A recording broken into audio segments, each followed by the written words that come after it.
Enabling audio desync in Roblox can enhance your gaming experience by allowing you to customize how audio plays in your game. Follow these steps to enable this feature. Step 1. Open Roblox Studio. Launch Roblox Studio on your computer. Ensure you are logged into your Roblox account to access your projects.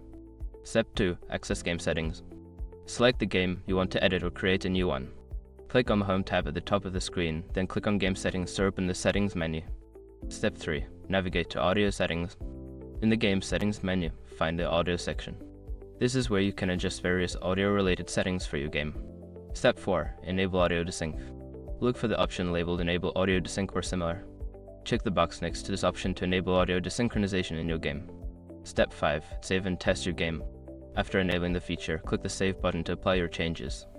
Then test your game to see how the audio desync affects the gameplay experience. By following these steps, you can successfully enable audio desync in your Roblox game.